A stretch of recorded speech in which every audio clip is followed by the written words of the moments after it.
Hello dear learners, आज की class में हम डिस्कस करेंगे ये 4 प्रीपोजिशंस। आप अच्छी तरीके से जानते हैं कि ये बहुत ही ज़्यादा यूज़ होने वाले प्रीपोजिशंस हैं और बेसिक प्रीपोजिशंस इनको समझा जाता है, लेकिन इंग्लिश में चूँकि बहुत ज़्यादा यूज़ होते हैं इसलिए इनकी वर्थ भी इतनी ज़्यादा है और ये बहुत ज़्यादा यूज़ होने की वजह से अक्सर स्टूडेंट्स जो हैं इनमें मिस्टेक्स भी करते हैं।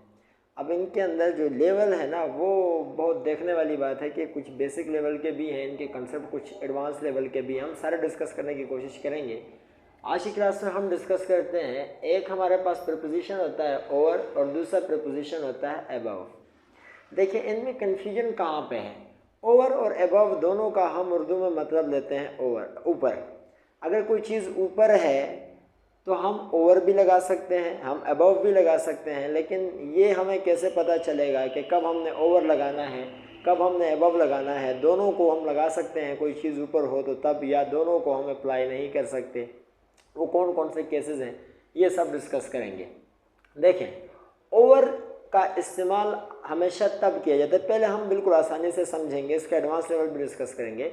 ओवर का इस्तेमाल तब किया जाएगा, वाकई आपने उर्दू मीनिंग जो है वो सही इसकी यूज़ की है कि ऊपर के लिए हम ओवर का इस्तेमाल करते हैं, लेकिन कब हम यूज़ करेंगे ओवर का? कोई चीज़ अगर हमारे सर के ठीक ऊपर होगी, ठीक ऊपर से मुराद वर्टिकली अपवर्ड होगी, यानी कि वर्टिकल डायरेक्शन में, कोई जैसे नाक की सीध में आगे, यानी कि वो तो हॉरिजॉन्टल हो जाएगा, वर्टिकल में सीधे यूं हमारे सर के ऊपर अगर कोई चीज़ है तो उसके लिए हम क्या लगाएंगे? ओवर लगाएंगे। और कोई दूसरी चीज़ है वो हम जहाँ पे खड़े हैं हमसे ऊपर तो है लेकिन ठीक हमारे सर के ऊपर नहीं है, बल्कि कहीं और ऊपर है, इधर उधर सामने पीछे कहीं ऊपर है, तो उसके लिए हम क्या लगाएंगे? अबव लगाएंगे। आसान अल्फाज में उर्दू लैंग्वेज में मैंने आपको समझाया कि ओवर और अबव में डिफरेंस यही होता है।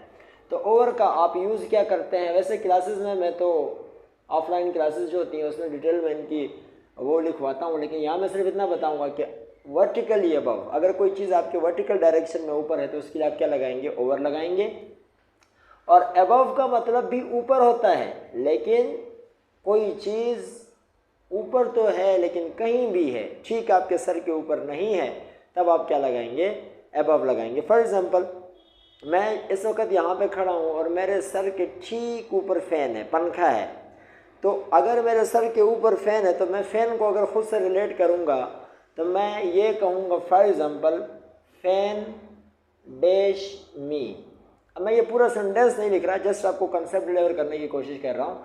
तो अगर वो फ़ैन मेरे ऊपर तो है लेकिन ठीक मेरे सर के ऊपर है तो मैं क्या लिखूँगा? फैन ओवर मी हो जाएगा या ओवर माई हेड हो जाएगा। वो तो हम सेंटेंस लिखेंगे तब पता चलेगा। तो ये हो जाएगा फैन ओवर मी। लेकिन यहाँ पर हम फैन ओवर मी के बजाय अगर हम फैन अबव मी लिखेंगे तो क्या हो जाएगा? कोई मिस्टेक होगी? बिल्कुल भी मिस्टेक नहीं होगी। उसके लिए ज़रूरी है कि फ़ैन आपके सर के ऊपर ना हो, बस ऊपर होना लाजमी है, लेकिन आपके सर के सीधे ऊपर ना हो, वर्टिकल डायरेक्शन में ना हो, कहीं और ऊपर हो। फॉर एग्जाम्पल, अब मैं यहाँ पे खड़ा हूँ और फ़ैन मेरे सर के ऊपर नहीं है, ऊपर है लेकिन वहाँ पे ऊपर है, यहाँ पे ऊपर है, यहाँ ऊपर है, यहाँ पीछे कहीं ऊपर है तो ऊपर ही है। तो उसके लिए हम प्रपोजिशन क्या लगाएंगे? अबव लगाएंगे, और यहाँ पर हो जाएगा फैन अबव मी हो जाएगा। ये ओवर और अबव में एक बिल्कुल बेसिक सामान्य सा डिफरेंस है। एक है अंडर और एक है बिलो। अगर कोई बंदा ओवर और अबव का जितना मैंने बताया इतना कंसेप्ट समझ गया तो इतना ही कंसेप्ट ऑटोमेटिकली वो अंडर और बिलो का भी समझेगा, क्योंकि ओवर का जस्ट अपोजिट होता है अंडर और अबव का जस्ट अपोजिट होता है बिलो। यानी कि अगर कोई चीज़ आपके सर के ठीक ऊपर है तो आपने उसके लिए लगाया ओवर, तो आप उसके ठीक नीचे आ गए तो आप उसके अंडर आ गए।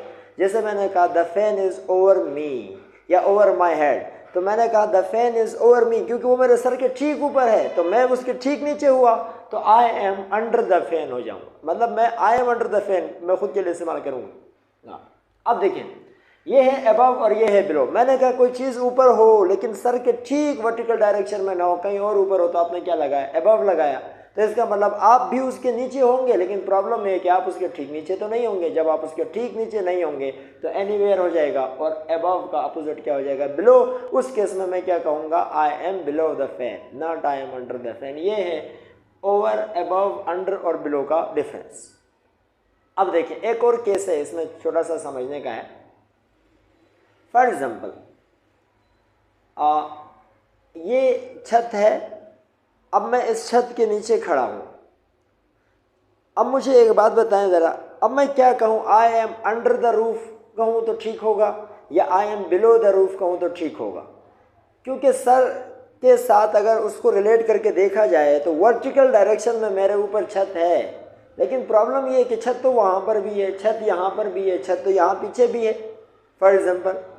तो अब हम उसके लिए क्या इस्तेमाल करें? अब तो कन्फ्यूजन हो गई, बिलो इस्तेमाल करें या ओवर इस्तेमाल करें, बिलो इस्तेमाल करें या अंडर इस्तेमाल करें, ओवर इस्तेमाल करें या एबव ओवर की बात अगर करते हैं तो अगर छत, मैं अपनी बात करूं छत की, तो वो मेरे वर्टिकल डायरेक्शन में ठीक सर के ऊपर भी तो छत है, तो हम ओवर लगा सकते हैं, लेकिन छत वहाँ यहाँ भी तो है, उसके लिए एबव भी लगा सकते हैं। फॉर एग्जाम्पल एग्जाम में ये क्वेश्चन आता है कि मैं अपनी बात कर रहा हूँ, तो उसके लिए हम यहाँ पे जो कन्फ्यूजन तैयार होती है उसके लिए क्या लिखें? For example I am sitting dash the roof, I am sitting dash the roof। अब बिल्कुल यही सिचुएशन है, जैसे कि मैं यहाँ छत के नीचे खड़ा हूँ तो मैं क्या कहूँ? फॉर एग्जांपल अब इस सिचुएशन में I am sitting below the roof कहूँ कि अंडर द रूफ कहूँ? तो आपका आंसर होगा under the roof, below the roof नहीं हो सकता। उसकी एक वजह है, और वो वजह ये है कि ओवर का इस्तेमाल हम करते हैं कवरिंग सेंस के लिए। कवरिंग सेंस, इसको कहते हैं कवरिंग सेंस। कवरिंग सेंस से मुराद ये है, जैसे मैंने बताया था ना, वर्टिकल डायरेक्ट, कोई चीज़ आपके सर के ठीक ऊपर होगी, जैसे फैन है वो मेरे सर के ठीक ऊपर है, तो मैंने कहा आई एम अंडर द फैन, यानी कि the fan is above me, the fan is over मी। उसकी वजह ये थी कि वो जो फैन था मेरे सर के ऊपर वो मुझे क्या कर रहा था? कवर कर रहा था। ठीक इसी तरह ये जो रूफ है, पूरा की छत है, वो भी मुझे क्या कर रहा है? कवर कर रहा है। जब भी कोई चीज़ आपके ऊपर हो और वो आपको कवर करे तो उसके लिए आपने प्रीपोजिशन हमें क्या लगाना? ओवर। एक्चुअली ये वर्टिकल और कवरिंग सेंस की मीनिंग जो है ना, लॉजिकल तरीके से देखा जाए तो सेम ही है। अब देखें ज़रा, यहाँ पे एक और वो बात है कि अगर ये जो फैन है, हम सपोज ऐसा कर लेते हैं, ये टॉपिक थोड़ा सा मुश्किल होगा, ये वाला कंसेप्ट, ये जो फैन है ये मैंने कहा मेरे सर के ठीक ऊपर होगा तो उसके लिए लगेगा ओवर, लेकिन अगर वो ठीक ऊपर नहीं होगा, इधर उधर कहीं ऊपर होगा, तो उसके लिए क्या लगेगा? अबव लगेगा। लेट्स से कि अभी फैन मेरे सर के ठीक ऊपर नहीं है, वहाँ सामने लगा हुआ है, तो मैं क्या कहूँ? द फैन इज़ अबव मी कहूँ कि द फैन इज़ ओवर मी? तो आपका आंसर होगा sir the fan is above you, क्योंकि वो कहीं और है, ठीक मेरे सर के ऊपर नहीं है, सिर्फ इसलिए कि वो मुझ जैसे इंसान को अब यहाँ पर कवर नहीं कर रहा, उसकी वजह ये है। लेकिन प्रॉब्लम एक और है, ये सिचुएशन तब तक एप्लीकेबल है, तब तक काम करेगी जब तक ये वाला जो फैन है ये बंद रहेगा, ये बंद रहेगा।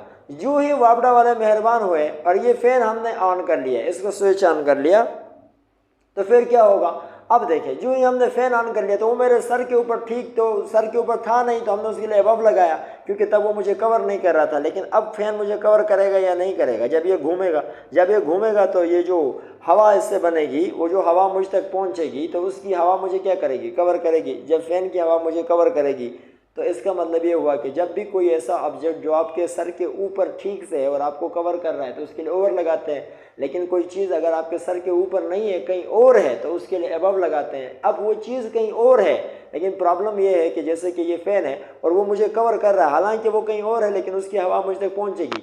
इस तरह समझ सकते हैं कि इसकी हवा नीचे बैठे जिस इंसान तक पहुँचेगी, यानी कि वो फैन उन सब लोगों को कवर करेगा और वो सारे लोग अंडर द फैन आएंगे, नॉट बिलो द फैन आएंगे, और फैन उनके अबव नहीं होगा, फैन उनके क्या हो जाएगा? ओवर हो जाएगा। एक एग्जांपल और लेते हैं, यहाँ पर ये ट्यूबलाइट है। फॉर एग्जांपल ये ट्यूबलाइट बिल्कुल मेरे सर के ऊपर है, तो मैं कहूँगा I am under the tubelight and the tubelight is over me, यही आंसर होगा। फॉर एग्जाम्पल ट्यूबलाइट वहाँ पर है, मेरे वर्टिकल डायरेक्शन में मेरे सर के ऊपर नहीं है, तो मैं कहूँगा I am below the tubelight and the tubelight is above me, यही आंसर होगा। लेकिन ये कंसेप्ट तब तक काम करेगा जब तक ये ट्यूबलाइट बंद होगी। जो ही बिजली आएगी और हम ये ट्यूबलाइट इसको ऑन करेंगे, जब इससे लाइट निकलेगी, जब ये जलेगी, तो इसकी लाइट देखो ज़रा, अब वो ट्यूबलाइट वहाँ पे लगी हुई है, अब यहाँ मेरे सर के ऊपर कोई ट्यूबलाइट नहीं है, तो मैं फ़िलहाल क्या कहूँ? I am under the tubelight कहूँ कि I am below the tubelight कहूँ?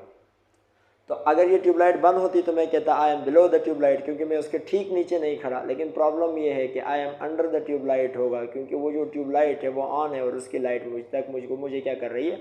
कवर कर रही है। ठीक इसी तरह अब ये ट्यूबलाइट चूँकि ऑफ नहीं है, जल रही है, तो इसलिए हम क्या कहेंगे? The tubelight is over me not above me, ये था आज का कंसेप्ट। जस्ट बिल्कुल बेसिक प्रीपोजिशन का आगाज़ किया है। 4 प्रीपोजिशन है, उनको हमने डिस्कस किया। नेक्स्ट क्लास में इनका मज़ीद डिटेल में एनालिसिस करेंगे। तब तक अपना ख्याल रखिएगा। अल्लाह हाफ़िज़।